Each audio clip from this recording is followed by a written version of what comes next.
à tous, vous écoutez l'analyse, une émission de Maïso.com. Retombé. Bonjour à tous, ici Paris, je suis Kerwin Maïso.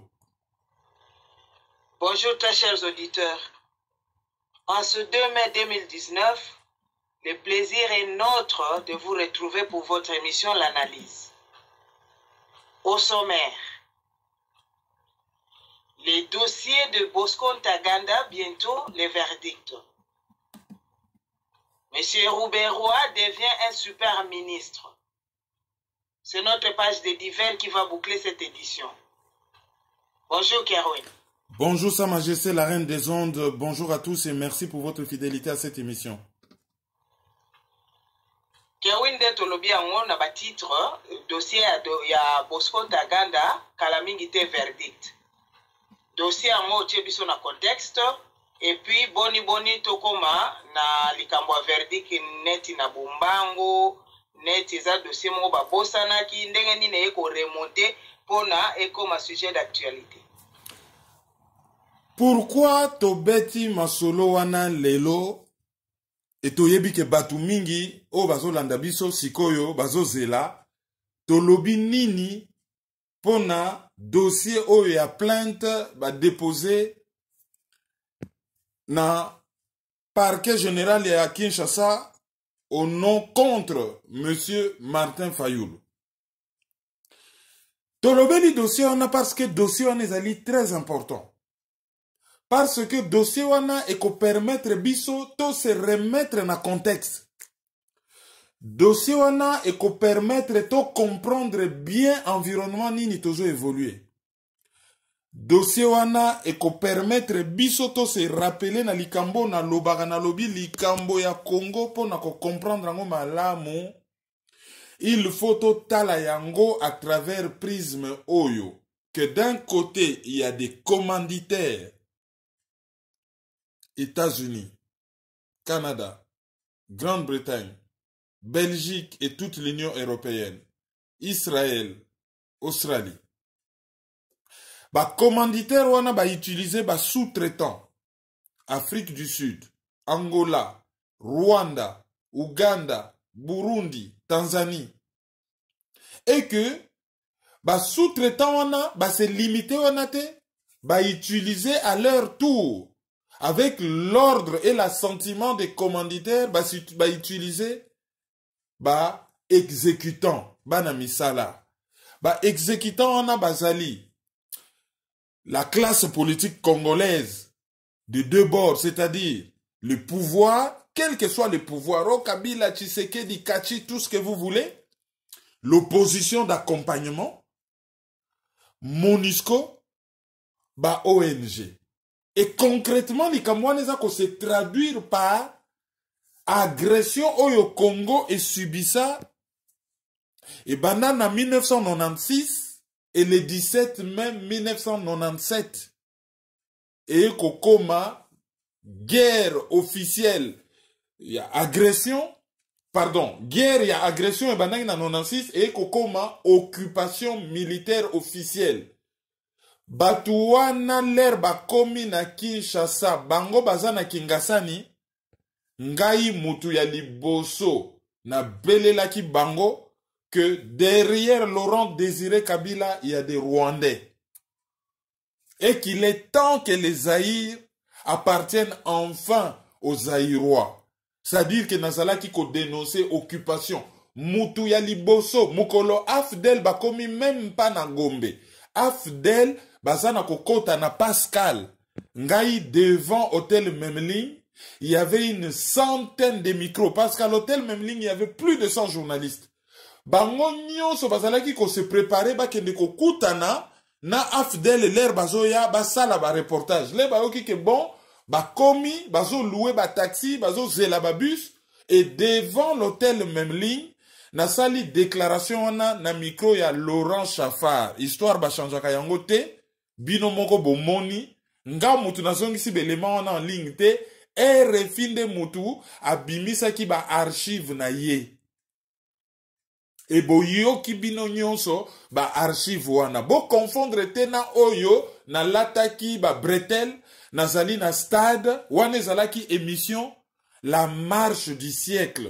Il y a Anne-Marie Cavada oyo akoma député awa, je crois il y a quand il y a Bayrou, il y a François Bayrou et azalaka ko présenter une des plus grandes émissions politiques à télévision française na kombo ya la marche du siècle ezalaka na France 3. Donc premier son oyo batu bamoni na mur na ngai oyo na kosenga na bino botia na commentaire.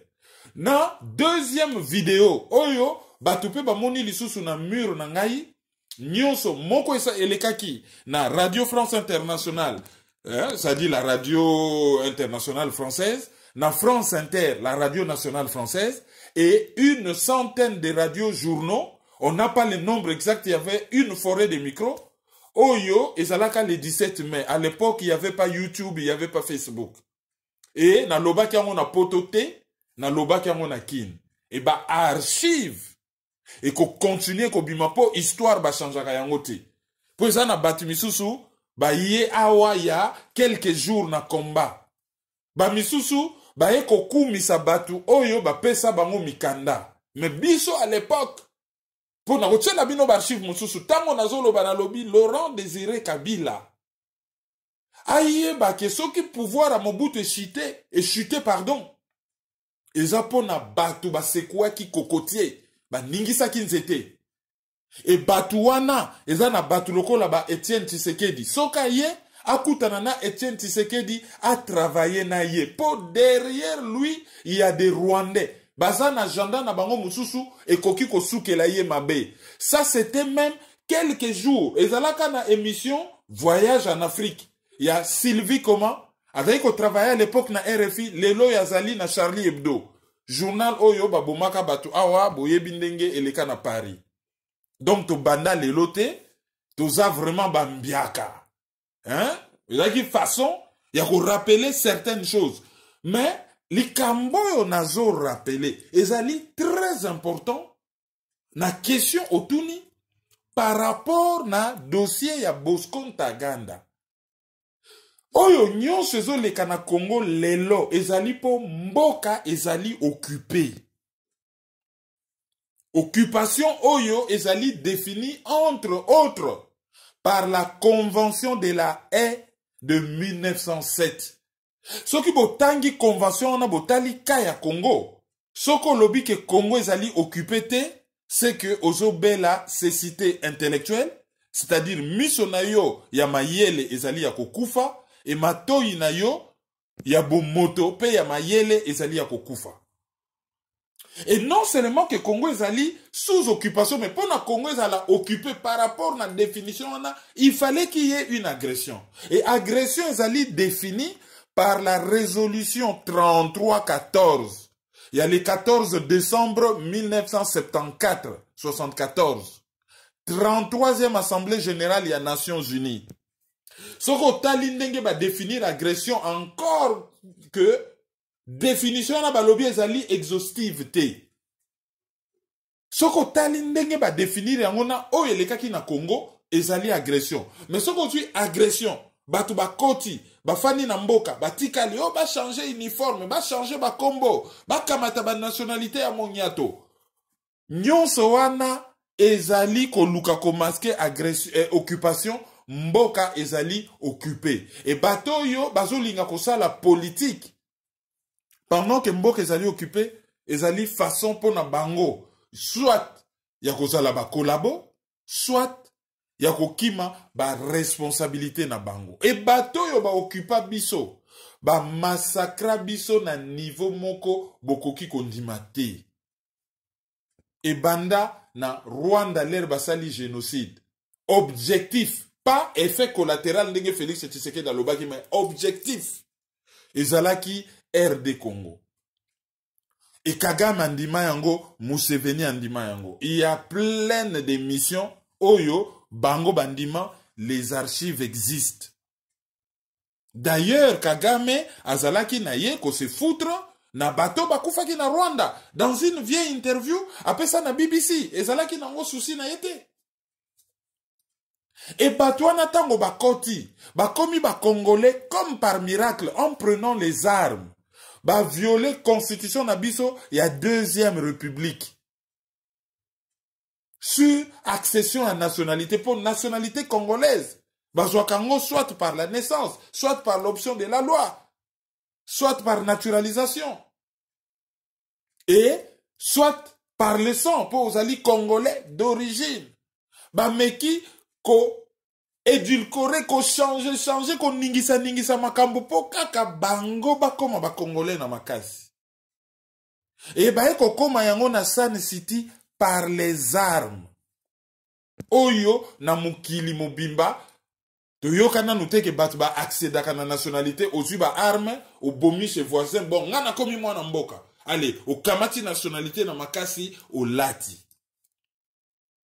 Et batu wana ya AFDEL kaka groupe wana militaire oyo e boma biso mboka.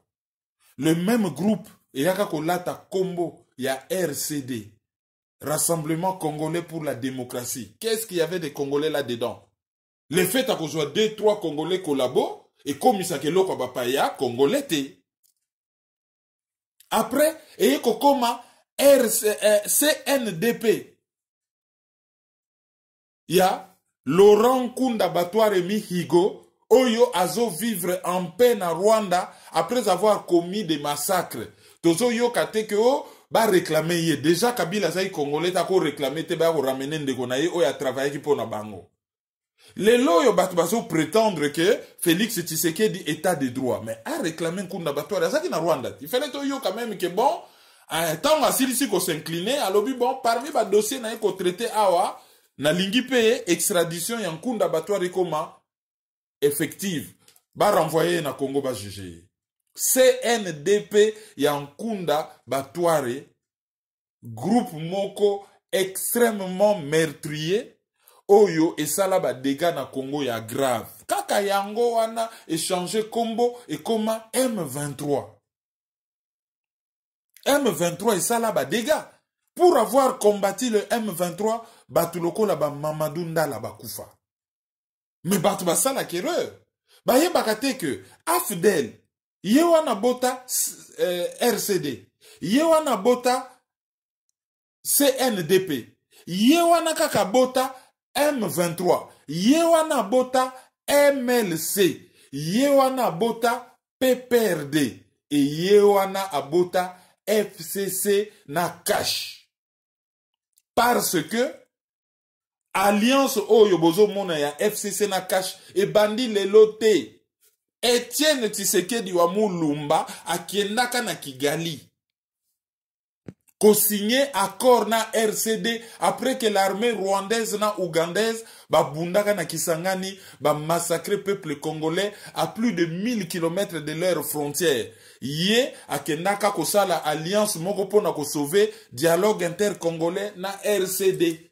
Et kop wana yango ezalaki toujours ko continuer ka ko solola kana batu wana ti ba héritier ya Etienne Tshisekedi ba ye ko se retrouver na kati ya libala officiel oyo et salami et lobata Jean Goubal kalala yaza tribaliste te a lobby eza lokola okamati morceau à franc congolais et katana okamati Zaïre morceau ya Zaïre mbongo to benga Zaïre ale okamati scotch obambi. Imaginez-vous que na mbongo wana magasin batala côté mususu franc congolais to côté mususu Zaïre, Ogolobani. Bon, to kene na au-delà exemple na ye. Oza na billet na yo ya 5, ya 50 euros eza ko katana. O luki morceau mususu à 50 euros, ozo mona morceau tale. O kamati morceau à $50, o bambina euro na dollar, kelne nango na magasin. O babengaka na français, alliance contre nature. Bosco Ntaganda a Boma, a se retrouva général dans l'armée congolaise. Mais à sala ba dégâts na mouvement na bango wana ya RCD, ba sala ba dégâts moko na Congo très grave. Tango situation na ye komaki intenable, ba dissension bango na bango bazaki koyokana te oyebi ke bazo piller mboka et puis kuna soko komi ko mata. Situation komi vraiment intenable.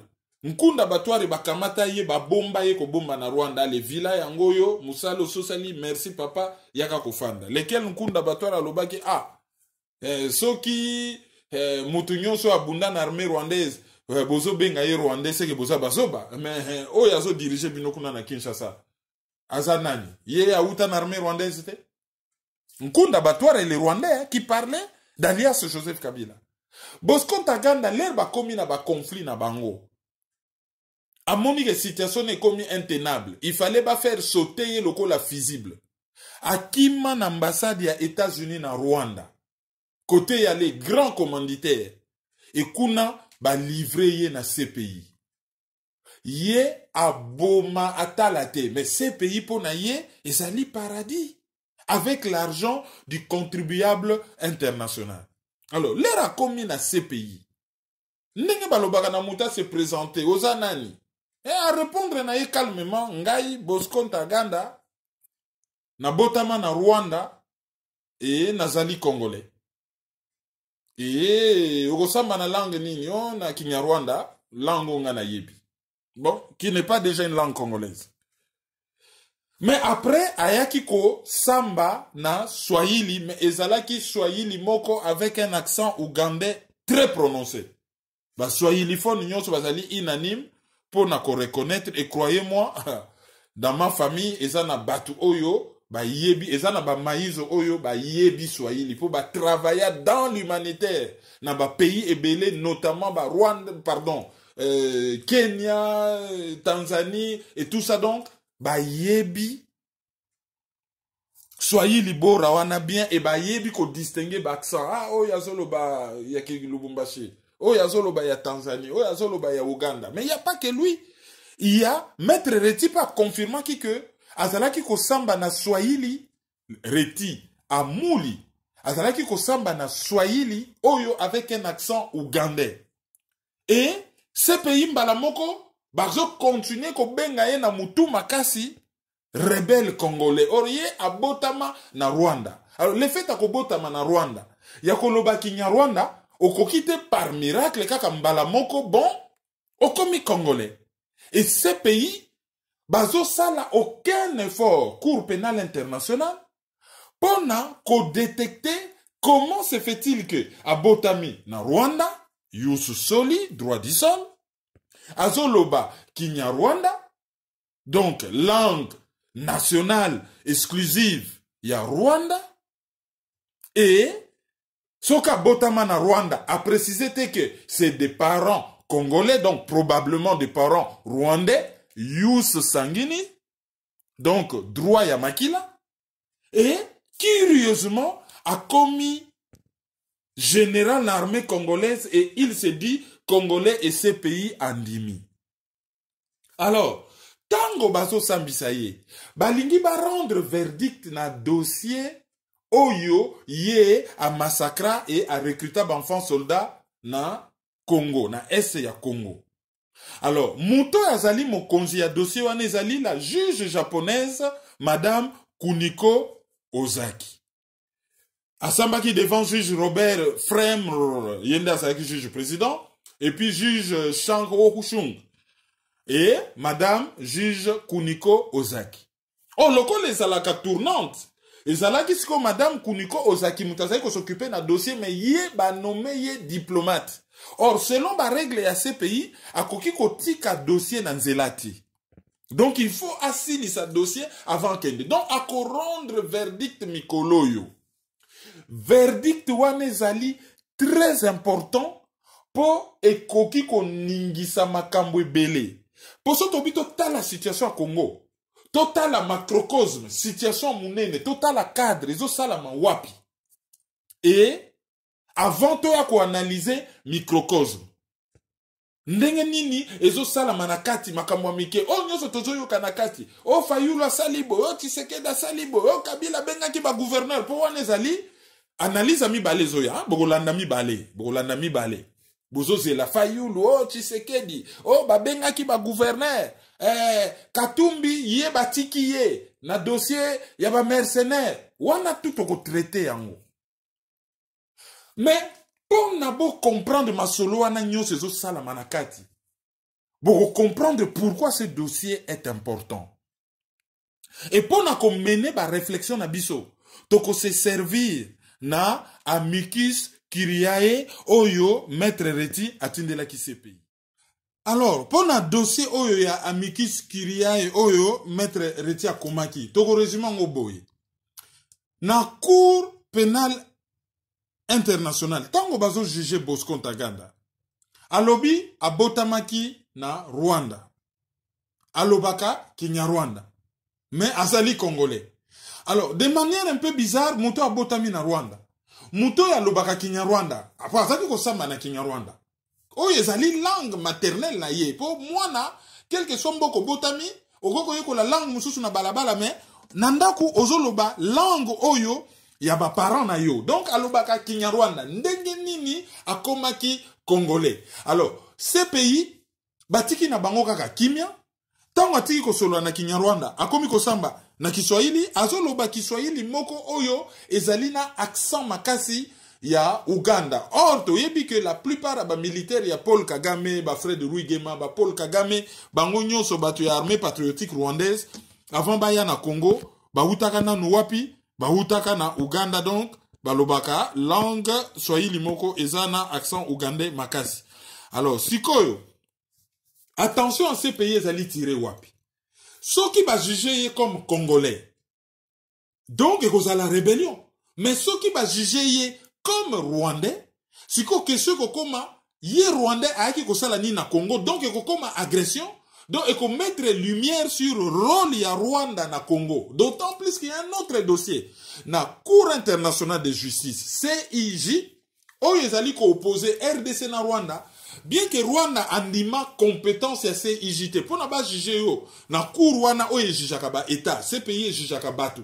Soki yo mutu, osali crime de guerre, crime contre l'humanité, crime d'agression, crime de génocide, ba rolandelo na ces pays.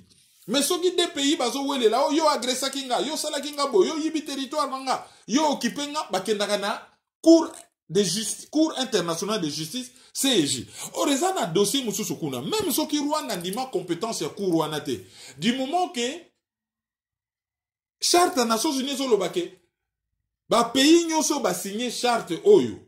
Ceux qui va violer droit de l'homme, ceux qui va violer droit international humanitaire, ceux qui va poser ba acte moko boye, ba yebake par rapport déjà na charte oyo ya Nations Unies, bazali ko engager responsabilité pénale na bango na ba acte ba poser ne fût-ce que par rapport na charte ya Nations Unies ba koki ko la Rwanda. Or ce qui ces pays a considéré Bosco Ntaganda comme congolais et koki ko permettre que kuna na dossier oyo baso la Rwanda na CIJ et continuer ko la flou parce que Rwanda ko continuer ko wanga na par exemple que yazo agressé Congo ta moi que ba prouver autrement.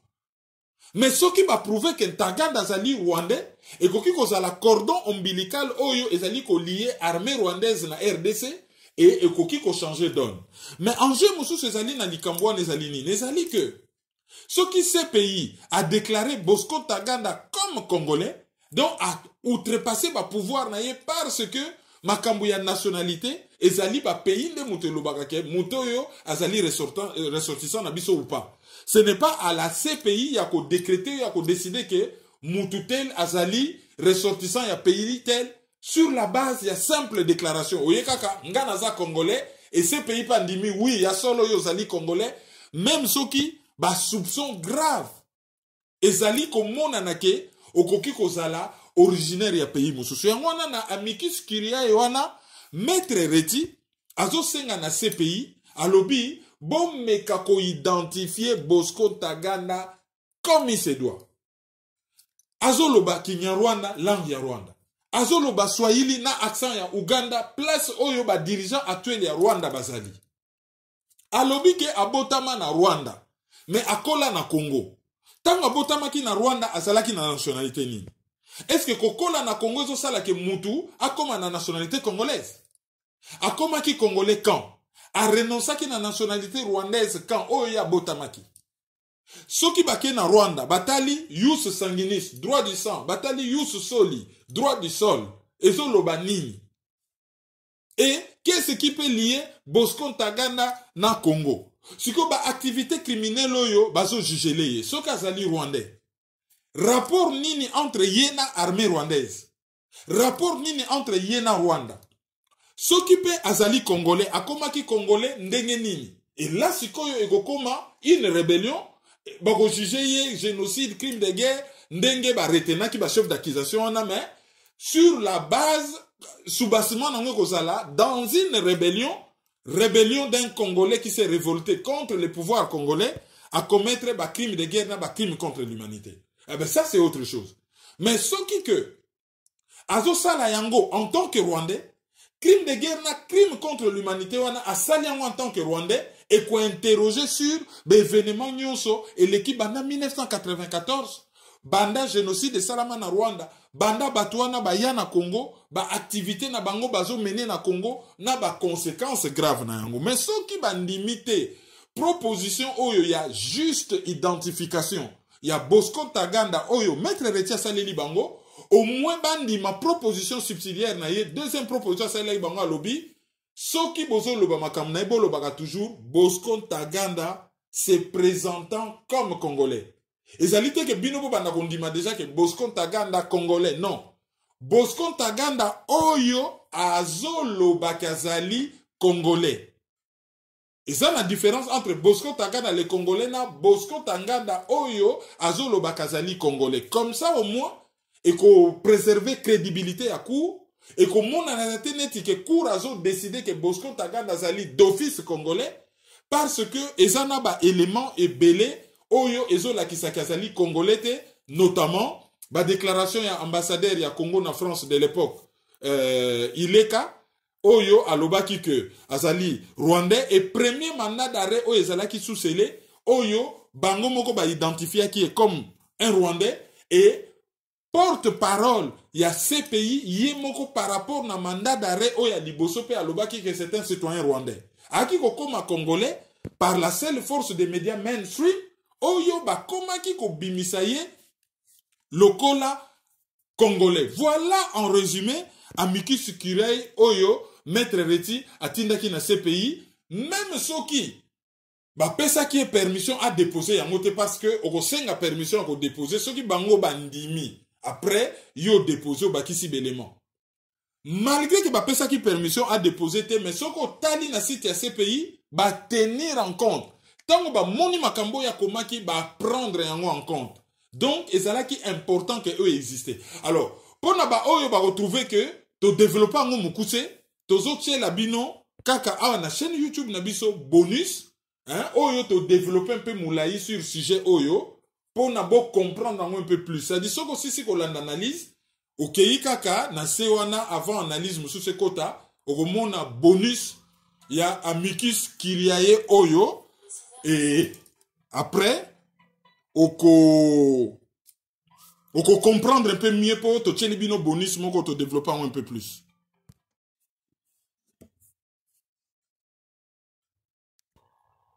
Na deuxième sujet, Nabiso, Rouberoy devient un ministre, un super ministre.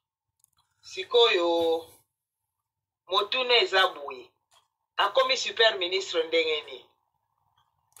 Tozongi kaka na mutu ya likambo ndenge na yo kaka na ba radio en ligne balobaka muboko ya likambo oyo ya ba agresseur wana ya AFDEL oyo bakomaka RCD oyo bakomaka CNDP oyo bakomaka M23 oyo bakomaka FCC oyo bakomaka PPRD tozongi kaka likambo wana. Rouberoy, citoyen rwandais. Je parle de citoyenneté. On est dans le domaine et à droit. Ah, tu as ma sociologie. Si on a lobby Rouberoy rwandais. Ah, bino, bozaba xénophobe. Nous, on parle de citoyens rwandais. C'est la loi. C'est le respect de la loi. Et citoyen rwandais est un terme juridique. Secrétaire administratif. Il y a université ya Lubumbashi. Boyebi que secrétaire administratif azali mo konzi ya inscription. So na bosani kombo na ye, il faut ezala monongo si je ne me trompe. So ki na tche kombo ne mabe, bo komango na ba commentaire. alobi ngai mutu na komisa ye awa na université à Lubumbashi na komisa ye comme étant un citoyen rwandais na komprenaka te akoma congolais ndenge nini lera sali déclaration na ba radio na Lubumbashi ba longoli ye na musala Ruberwa tout puissant vice-président na Congo. Dernièrement, ba vice-président nyonso ba longwa ba sila gaz et ba sila na kokufa. Jean-Pierre Bemba na boloko na CPI na ndenga bimana ndenga zorame. Zaidi Ngoma oyo apakata bambangu ba memaye na ba mikongo ba nini ake kolia na ndoki ale biloko ambo ale na ndoki sans fourchette le ndoki komo landa ya akima bambangu na ndenge fonctionnaire na UNESCO na Paris aya kokufa ndenge akufa l'histoire retiendra qu'il fait partie ya ba traître collabo mbuta muntu oyo Yerodia Abdoulaye Ndombasi ba yaya oya quartier Imo Congo 20 mains oya uta ikokufa dernièrement akenda mais Ruberwa tout puissant azana ba villa azali protégé par toute une armée na Kinshasa et bomona ki aventure ndenge azo seka allié na bango ya sika oyo mpunda zo lenga likolo mpunda voilà ce que le pouvoir donne nous allons balancer dans les réseaux sociaux boye biango Ruberwa oyo so bazo boma ba congolais afandaka nye mais mukolo oyo quelque touti bakufaka. Alors là, Ruberwa s'est énervé. Ruberwa oyo Joseph comment les a fait ça Joseph Franjo. Oyo azali le seul noir ou azali grand reporter na TF1 azali camerounais. Aleka na émission Média d'Afrique, il y a Alain Foka. Batunaye eleka kala il y a une dizaine d'années Batunaye question mokole razo répondre a yebisa Alain Foka na émission na lobby na viva likambo ya kokamwa Congo ezali na guerre na Rwanda batuna vice-président ya Congo Ruberwa c'est-à-dire reporter à TF1 ya camerounais d'origine camerounaise donc on a été sur azali français mais azali mutu mwindo azali camerounais Franjo batuna Ruberwa question que bauti ko agressé mboka na bino batu bakufi et tout ça yo lobi nini alobi akamwa ayoka vice-président ya Congo azana ko condamner mboka na ye azana ko descendre nabi pas ko défendre ko descendre ça dit ne balobara na ko vidéo na ko sambusa yo azana ko sambusa mboka na ye alobi et ça là il a cru que c'était un Rwandais qui parlait. Ngana radio na yoki bona lobby mais il a cru. Et ça qui ne Rwandais mutazo loba te.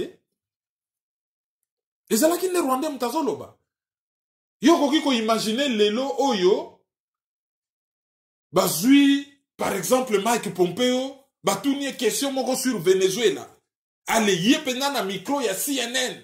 États-Unis to leki to pusi biso batu tozo boma kuna biso États-Unis mabena biso leki ndelo. Batouana, il faut pas songisa. Toko tika tele kanengwana. Il faut to tika Venezuela. Aboma biso. Pour biso to lekisi. Est-ce que vous trouvez ça normal? Et les journalistes de TF1 étaient choqués. Nana yebisa Alain Foka na lobby. Ah, il fallait signaler yé. Bon, yo peut-être yebite. Il fallait yebisa yé une émission na yokaki.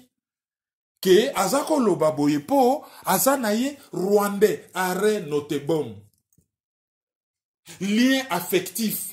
Azana ngona mboka nini Azane na Congo peut-être Mikanda ou Azwape déjà par les armes mais lien affectif na Azana Rwanda bien que vice-président à Congo azali ko servir d'intérêt à Rwanda donc il y a déjà une infiltration et ensuite une occupation pour ba civil mingi basalaka infiltration c'est ba militaire ne présence na bango de mutu et définisaka occupation. Alors, Ruberwa wana, vice-président, super vice-président. Baye kope sa ye tango balongwe vice-président, bagardakaye. To bimana no mwa muke libanda. Baye la biso garçon mo na kombo ya Bizimakara. Mais kombo na yezali Karaha mweto Bizimana. A changea comme on est à Rwandais, a comme on est à Bongisango Bimempe Congolais, Bizimakara. Laurent Désiré Kabila Loba, un ministre d'État a disparu. Lera lobi na batu ya ba Rwandais, bozonge pa na bino, yaba ndokanga biloko. Laurent Désiré Kabila yebisi alobite, yote. Na yebisi ba Rwandais ba kende. Ya lobi yo, loko la armée na bise komo kenenga pe na kia lobi, non, armée na yote. Yoza Congolais tikao. Ako la mukaboye, Bizimakara Akima. Yemoka buka na oseka lobi, un ministre d'État a disparu. C'est-à-dire, alanda ki armée na ye ya Rwanda. Aya kozonga en force na alias Joseph Kabila. L'air makelele komagi babombiye. Tofanda kaka na TV bo guerre à Côte d'Ivoire, Union africaine atinda délégation bakende ko réconcilier Babo na Ouattara. Tomona kakao, un ambassadeur itinérant congolais, Nani Karaha Moueto Bizimana. Nani anomaki ye ambassadeur itinérant, ye azali rwandais. Voilà makambo tolobi na amicus Kirai. Voilà makambo tolobi. Donc tozongeli Rouberwa. Rouberwa ayeko koma super ministre de l'Intérieur. Bapesi nini? Ministère de l'Intérieur, de la décentralisation et de l'intégration régionale. Et ni kolobani. Ce qui totali gouvernement, toza na président de la République, Moutou Yamboka, symbole ya unité nationale. Toza na premier ministre, oyo azali ko coordonner, ko diriger pe ko coordonner action en gouvernement. Tozali na ministère de l'Intérieur, oyo azo kambamboka nyonso, ba gouverneur de province nyonso, baza na maboko na ye. C'est-à-dire que, ce que tolobi totala bien, yende mutu azo kambamboka mobimba, au nom, ya premier ministre na ya président. Yeso ke wuti na se na ba collectivité, na ba commune, na ba ville, na ba région. Et ye e komi na bureau na ye. A memie pa ya premier ministre, et premier ministre a keko sou ki se pa ya président. Ba benga kayango, un des ministères régaliens, o yeza na pouvoir ya makasi, ba y ministère ou epesaka imperium. Affaires étrangères, justice, défense, intérieur. Tango basalaki 1+4. Président Mogona 4 vice-président. Ba Rouberwa na bazwaki nini? Bazwaki défense. Ba Congolais ba Jean-Pierre Mbemba Mbongo ba weleli finance. Mais okoki na okozwa coffre fort. Soki manduki ezalite. Okobate la coffre fort ningeni. Suisse azana coffre fort ya monde. Ba banque nkama. Mais Suisse, tous les Suisses sont des militaires, contrairement à ce que les gens pensent. Et c'est un pays qui fabrique des armes, y compris des avions de guerre. Na bangomba na bomona na balakwa na Suisse, ba avion, oza na Suisse bomona avion limwe na kati ya ngomba. Baza na mbongo, baza na manduki. Biso ba Congolais, bo wele la défense, c'était pour défense et kopé son mbongo. Bango ba wele limbongo esanga défense, mutaza na manduki ya koboto la mbongo. RCD wana ba joie ministère ya défense. Mais lelo oyo, Rouberwa bapesiye ministère de l'Intérieur. L'objectif na bango, ezali ba balkaniser Congo, ba panza yango ndambu ndambu. Pona ko mela yango, ko tafu na yango, soko meli yango eleki munene goleka na mgongo, te foko kata yango ndambu ndambu ndambu ndambu. Ay bapesiye ministère de l'Intérieur, bapesiye pe mbeli ya décentralisation. Pouvoir elongwa na maboko na capitale, et que ndambu ndambu na ba province kita ndambu ndambu ndambu. Dans un pays en conflit, c'est décentralisation et ça l'a bien sur le plan, il y a gestion administrative. Mais dans un pays en guerre, en conflit, agressé, bah ouele la ka unité, bah ouele la ka mubimba, bah ouele la ka décentralisation te. Donc bah pesiye territoire mubimba, ministère de l'Intérieur, bah pesiye mbeli, akata pouvoir ndambu ndambu ndambu ndambu, décentralisation. Loko le kokite, babaki se lié intégration régionale. C'est-à-dire, l'air aussi si kokata yango ndambu ndambu, allez, bamba yango, et pas y a voisin. Pourquoi biso ba Congolais tozan a besoin ya ko s'intégrer? Tozali un grand pays. Tozali na communauté économique des États de l'Afrique centrale. Tozali parfaitement intégré économiquement. Soki ba fongoli ba. Bon, voilà. Tozali na SADC. Communauté économique ya beta ya Afrique australe. tozali na communauté économique ya ba pays à Grand Lac. Tozali na komesa po to tutana na ba pays Afrique de l'Est. Tozali na nous te mais tozali en contact na bango. Na yebite intégration pardon sous-régionale wana toza déjà na bango na kati ya CPGL. Pourquoi l'intégration sous-régionale? Na mukuse ezali ba pesi intérieur, ba pesi mbeli balobi kata ndambo ndambo, lero sisi ko kata ndambo yo bamba kotoyo, ndambo yo bamba kotoyo. Enfin bref, na mukuse ezali ministère ya balkanisation. Il n'y a pas d'autre définition. Intérieur plus décentralisation plus intégration sous-régionale et ni koloba na mukuse balkanisation. Bakamati yango bapesi nani Rouberois. Et l'air basali baventure na bango ba élection le 30 décembre 2018.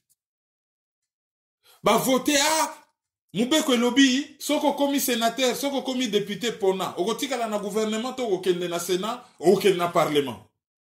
Ba tebelo yo, ba sala ba crime, ba yebike parlement égale immunité. Il faut ba kimakuna ba kende ko luka immunité ba sali nini.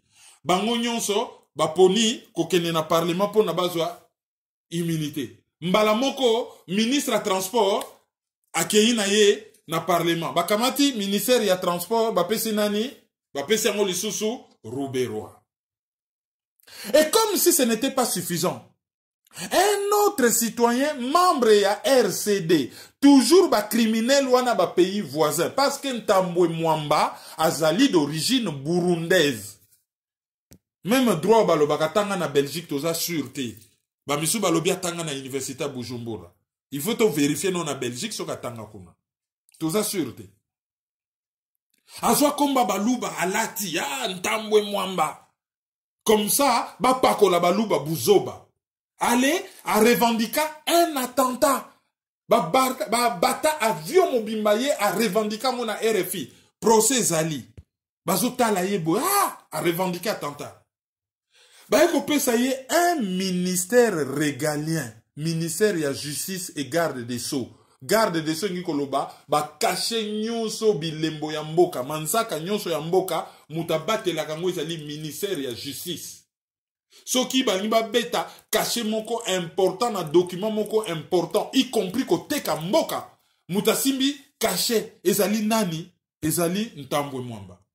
Mais soki ba makambwe kwei ya grave, y compris makambo ya nationalité, koyeba nanaza congolais, nanaza congolais te. Nyon surtout, ezali na maboko ya ministre la justice. Ezali kaka membre ya RCD Ntambwe Mwamba. Yele, akimi ba crime na ya, yebi ke bazo landela yale, akimi akio luka immunité na Sénat, mbala moka kamati ministère wana apesi yango nani, apesi yango toujours les citoyens rwandais Rouberois. Sikoyo akomi, ministre de l'Intérieur, décentralisation, intégration sous-régionale, ministre des Transports, ministre de la Justice et garde des Sceaux. Autrement dit, super ministère. Pour le ministère, il y a transport. Yene mutu en tant que ministre à transport, oyo akotia linzaka na ba contrat neti basa ezali bilatéral aerospace ezakaneni basa ezalaka ezali disons accord bilatéral et ya exploitation espace aérien.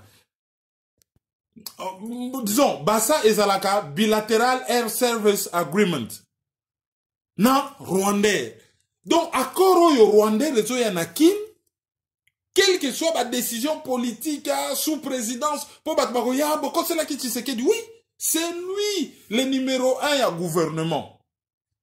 Azo bossé na batouana. Donc, accord wana nana kene ko sinyango. Bon mona kine aza ko s'embrasser na PDG ya Rwandais, madame Oyo, papa na ye azali congolais, je crois ndeko na biso muluba et maman na ye azali rwandaise mais ye na Canada aponaka na ye azali rwandaise. Hein, yazali mwana ya mama, azali rwandaise, asala hakuna na Rwanda. Il n'a rien à voir, ouais, bon, azana makila na biso ndambo, mais bon, aza rwandaise. Bon, mounende Rouberois, azako yambaye. Bakena ko signé accord wana. Bilatéral. Rwandais rebandoya 3 fois dans un premier temps na kin, avant et coma 6 fois. Par contre, Congo Airways pour toza na société nationalité. Société à Congo, société étatique ezate. Toaka na société moko nationale. Ou ezali na nationalité congolaise. Congo Airways. Bango pe il fallait pas banako desservir Kigali avec l'air des avions. Bango dien na bango te. Ezali bako à sens unique. Bazo mema nini. Les gens ne se rendent pas compte. Bon kende na ba site ya ba ambassade ya ba pays occidentaux na Rwanda, Canada, États-Unis, Allemagne, et je crois France na noté ou na France. Bazo recommandé ba ressortissant na bango ba quitter Rwanda to bazala prudent, surtout na ba région frontalière na Ouganda, na Burundi, na RD Congo, parce qu'il y a un bruit de bottes, guerre et coquille qui s'est déclenché na ba région wana. Donc, ezana batu bazo menacer Rwanda. Or en réalité toyebi que Rwanda na Ouganda balingi ba refaire guerre mususu na Congo ba porter estocade finale. Et loko ba bunani siko ba panza biso bien. Ba luki ba solution sikoyo ba komi ko préparer guerre na bango. Ba bandaki ko kotisa bangombe oyo bazalaki ba militaire sikoyo Bakomema Batu officiellement, calmement, avec la permission des autorités rwandaises qui sont au Congo, Bakomema Batu calmement na Rwandais, 3 à 6 fois par semaine, Baye, Balati na bango ba veste, Bakiti na bango na kinoana, sans contrôle, na immigration, Bazache bango, et Balimwe dans la nature. Bamisusu bakoya, bazoki no travaillaka na bango pour na fonds de promotion de l'industrie, oyo, ba fonds rwandais belé. Ba yibimbongo chebiso, ba réinjecter wana, pour na ba blanchir yango, na ba investissement, comme ça, tout Congolais, koza na mo ba velléité, koza na mo activité économique, bazo contrôler na FPI, faire ma kingaka teza nango côté wana, batu bazo ya, to yebite, batu wana bazo ya, est-ce que c'est des hommes d'affaires ou c'est des militaires? Donc, officiellement, Rwandais a commis ko perfiser biso ba Congolais plein. Ba komo kote la biso na kin officiellement na poisa na ndenge yanko. Nani a signé Basawana, c'est Rouberois, ministère ya transport, ministre ya transport. Et tant que si ko signé Basawana, ba pesi justice. Ça dit que lelo oyo songolo mpakala soki Congolais mo kaza libanda a décidé que bon, Nazoka nationalité américaine, Nazoka nationalité française, Nazali sud-africain, a décidé à zonga congolais. C'est ces citoyens rwandais qui va décider ce qui est un Congolais qu'on zonga congolais ou pas. Vous vous rendez compte, il y a gravité à Likambo. Pendant ce temps, à Kinshasa, Batubazo Bina, Bazo Sepela, notre frère est au pouvoir. Ouais, c'est bon. Ah ouais, eh, Boza Bandoki, Boza Mitema Mabe. Mais Bozo Mona plan moko machiavélique, méphistotélique, pour ne pas dire diabolique, et ça dit qu'on se mettre en place na miso na biso. Donc, ntamwe mwamba le Burundais, touti Burundais, atiki, ministère de la justice, et pas ya Azarias Rouberois, les touti Rwandais, allez, Kamata, et bon diriger les Congolais. Et ça, les Congolais les trouvent normal. Si quand on pousse réflexion. Tozali na présidence, un membre de l'IDPS, Félix Tshisekedi. Na primature, Tozali na un membre de l'IDPS, Bruno Tshibala. Bango nyonso bazali ba pur produit à IDPS. Bruno Tshibala a récupéré qui pouvoir naye et pas ya Sami Badibanga, un membre de l'IDPS. Mabe onyo sona ucho tange la bino oyezo salama. Est-ce que Tshisekedi azo mérité mausolée? Il y a 10 millions de dollars. Na situation grave otoza nango. Est-ce que mausolée ezali prioritaire? Est-ce que mausolée wana ezali légitime? C'est la grande question. Pour na yebisi bino ne bande l'analyse. Ba wuti San City, place au bakene ko légitimer ba Rwandais. Tango ba ye, ye ba mettre ya côté, ba ramasser Zaidi Ngoma. Accueilli na Kigali pour na ko préserver les acquis ya dialogue. Mais ba acquis wana les acquis ba ki moko ezalaki anti-Congo. Comment ça y a kokende et pas y a ba agresseur na biso kokende ko préserver ba aki moko ça dit biloko bo gagner eloko aki o e komi ya yo.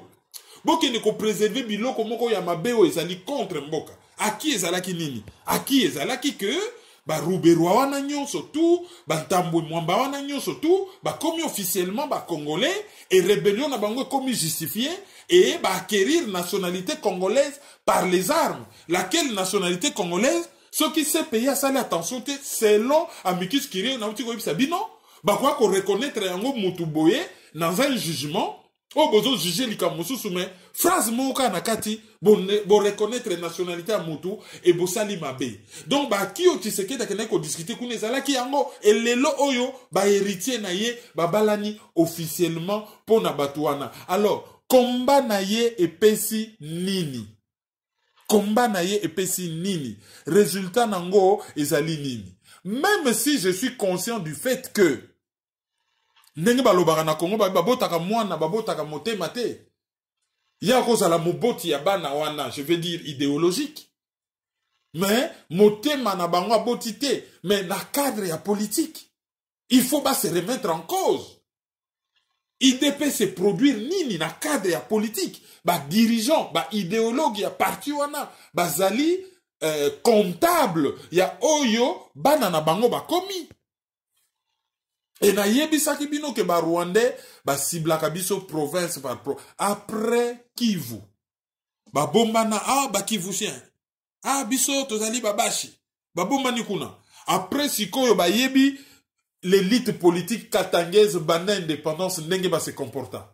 Allez, Laurent Désiré Kabila Katangé, Laurent Désiré Kabila Mbalamo Katangé, son soi-disant fils Katangé, ba pesi identité katangaise, ba bakisi kombo ya Kabange, allez, ba komi wana, et komi eloko na bango, allez, ba John Numbi, bango nyonso d'origine burundaise, ba maître Nkulu, Mufulero Katangé, mais moko, on dirait moi, frontière moi côté wana, kaka, bango kaka.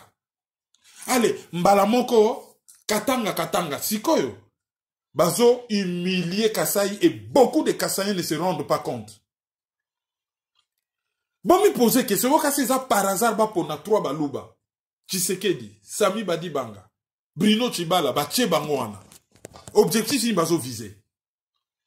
Yako, opposé ba Congolais contre Bango pour semer la division. Pour na likambo oyo ya la haine oyo zaka chez bango utu tuti et ya chez biso et ba komi ko communiquer là-dessus bino bozali na la haine envers bango malgré mabe oyo ba dirigeant na bazo sala à titre personnel et privé na ba associé na bango et botala genre ya calcul botala genre ya super ministère oyo ba ekopesa Ruberwa mais ba yebaka ke peuple congolais balanda discours ya ekofo Bokamati, bana na biso bako réclamer. Et ba Congolais, bako télémela bango comme il se doit.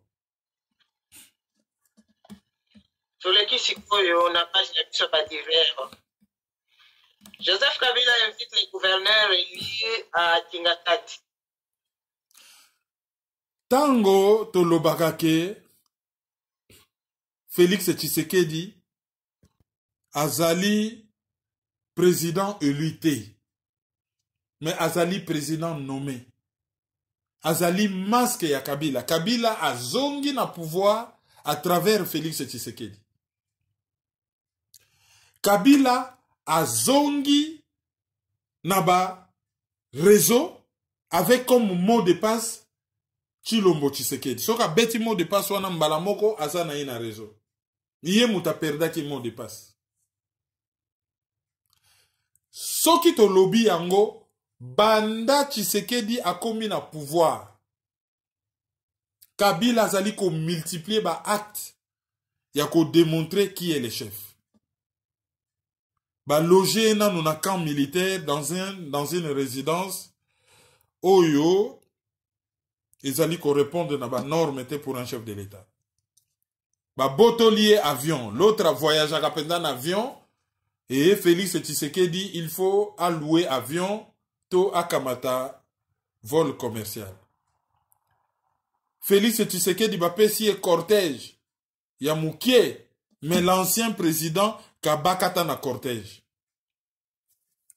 Moi si ya Tshisekedi cortège ya malongate, mais Olive Lembe azali toujours na kabakata na cortège. Biloko yo même yemoko alias Joseph Kabila salate. Mais Félix Tshisekedi salaya. Kabila, soi-disant Kabila, alias Joseph Kabila, a signé Bassa na Rwanda, que Rwandere ya na Congo. Mais sous Félix Tshisekedi et Salami. Parce que quand le ministre des Transports fait quelque chose, c'est sous l'autorité du Premier ministre et du Président. Et il y a un peu de précision pour yemoko, autaï kolobake, ezali rubero amtasinya kango, siko puka komoko c'est la Tshisekedi.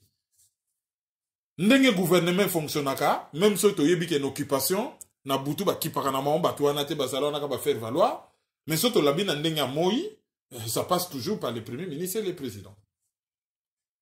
Ils allaient ba décision oyo, normalement ils allaient valider dans le Conseil des ministres. Et ça la maté, c'est de leur faute. Joseph Kabila a débarqué chez Yé, selon certaines sources, il n'appelle même pas à informer quand il est à côté de Nazoya. Agoya boena lo lendo maboko na pocha le akotine na palais, ozomo na penza body language, qui est le chef. Un ancien président trop présent na vie politique ya mboka. Autorité morale azali autorité institutionnelle ti. Mouto il faut agir, c'est l'autorité institutionnelle. Oyazali institué, oyazali établi. Pas une autorité morale. Pas une autorité morale. Alors, gouverneur Nyonso élu, Joseph Kabila a invité Bango na Kingakati. Article les dans la Libre Belgique. Et ça là kaka oyo parti politique na bango ezali na kati ya FCCT.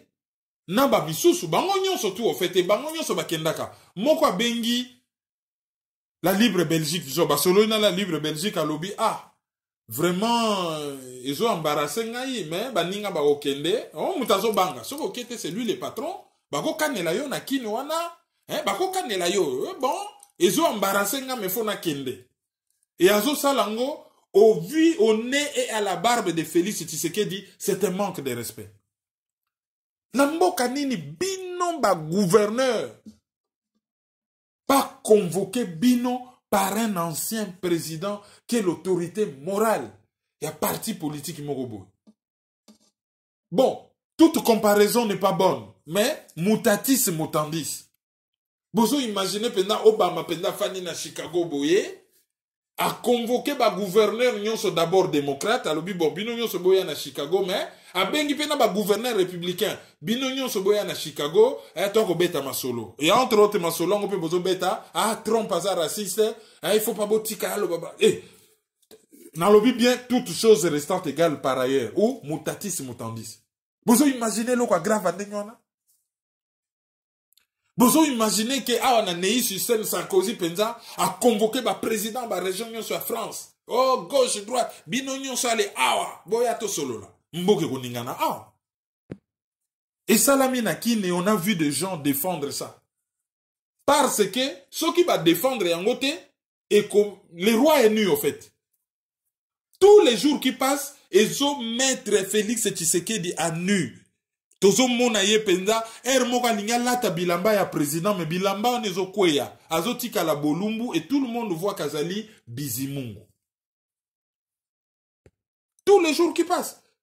Et ndenge tozo lo baboye lundi azo benga ba président ya ba assemblée provinciale nyonso bazali élu et bango nyonso bako kenna Kingakati bo mona ba photo. Yazo image na ye alata penda jean ba koma RDC athlète sportif, appareil na photo, na ferme na côté zamba l'aise. Genre azo régner, azo sala image na ye. Azo sala image na ye. Pendant ce temps, état de droit. A Buka, consortium Mubimba kuna na Mborero, a Bengana ba villageois, a Raza presque village Mubimba, et à Buka hôpital. Le seul hôpital côté wane ko sala opération complexe ya cerveau.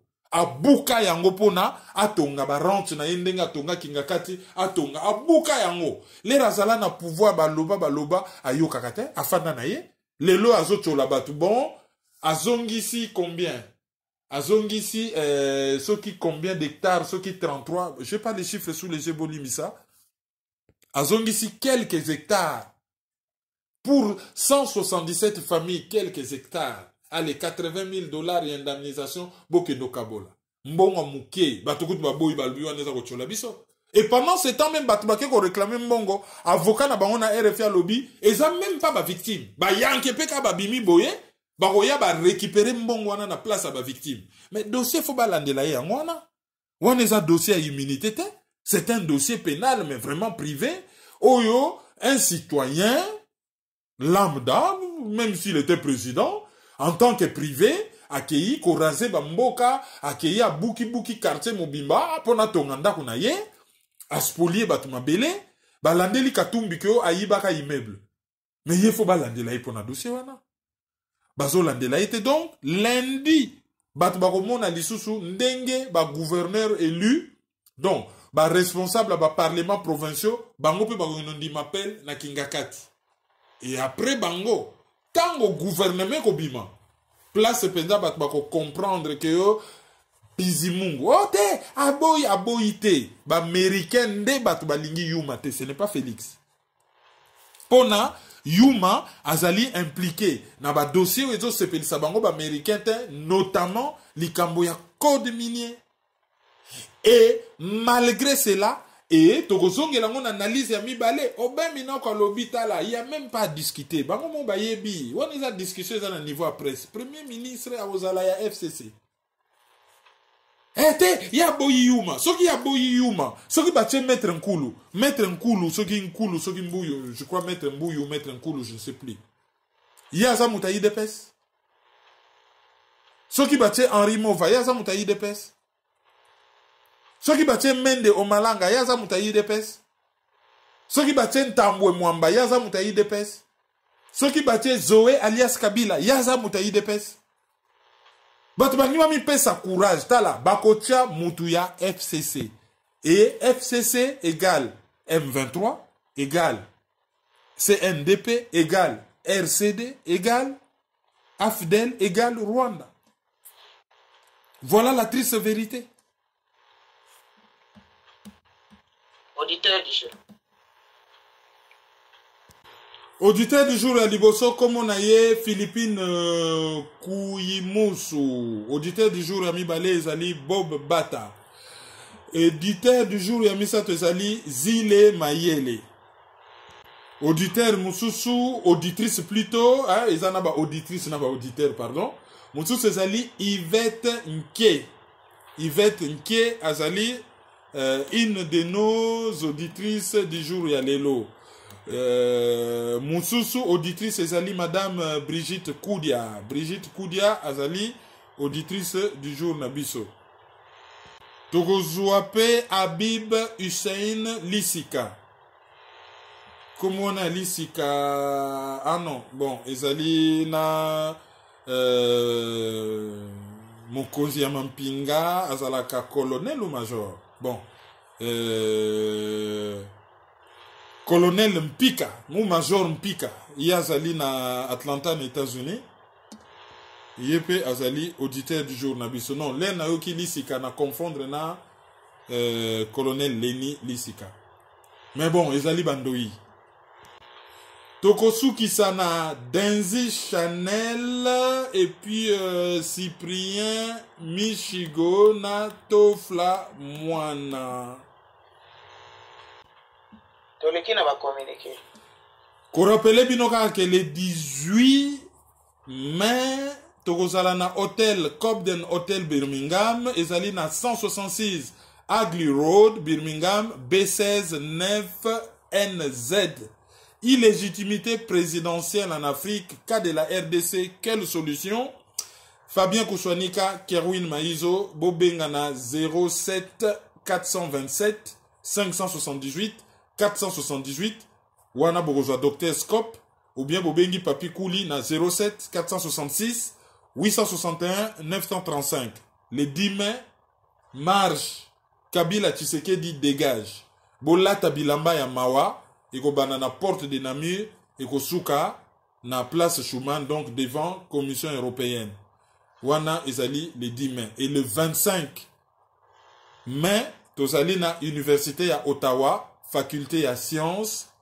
Ngai na Patrick Mbeko, tokosala conférence wana, thème principal ezali le génocide congolais, hein, génocide congolais. Biso moko vraiment il faut to revendiquer ngo. Lelo le 2 mai ezali anniversaire ya Shoah. Mukolo yo ba commémoraka les 6 millions de juifs bakufa. Et bah lobaka plus jamais ça. Posez-vous la question. Plus jamais ça. Pourquoi ils ont ça la Congo? Je pense qu'on va un peu réfléchir là-dessus. Voilà. Torosu kawana pour na ba communiquer. Mon communiqué de clôturer analyse à l'élo. Merci de Bolandi Biso. Tokutana Mikore Boya. Et merci beaucoup pour la patience et fidélité Nabino. Au revoir. Au revoir. Merci beaucoup. Merci beaucoup.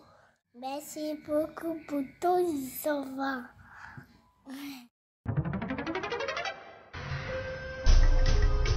Yo, petit à petit, Kermine implique Banakin. Fouta ici, fouta par là, fouta autant. Dans les milliers qu'on foutait là. Peuple congolais. Yo, qui n'a le toza ba colocataire? Oyo ezali colocataire. Qui n'a le toza ba colocataire? Oyo ezali colocataire. Qui n'a le loto koma colocataire? Oyo ezali colocataire. Qui n'a le toza ba colocataire? Oyo ezali colocataire. Donc c'est soutenir. Il faut lutter pour une nouvelle société. Mais pour la lutter, il faut que ça ait arme, il y a vérité, il y a justice.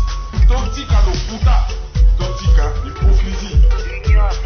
Mbokezo qui est na parti, mbokezo qui est na sans position, la génération n'a pas besoin de sans position, sans solution. Mais nous vivons dans les pays un temps de confusion, d'obscurité, de désespoir. Mais nous savons qu'au plus profond de la nuit, l'aurore pointe déjà à l'horizon. Analyse sur la liste.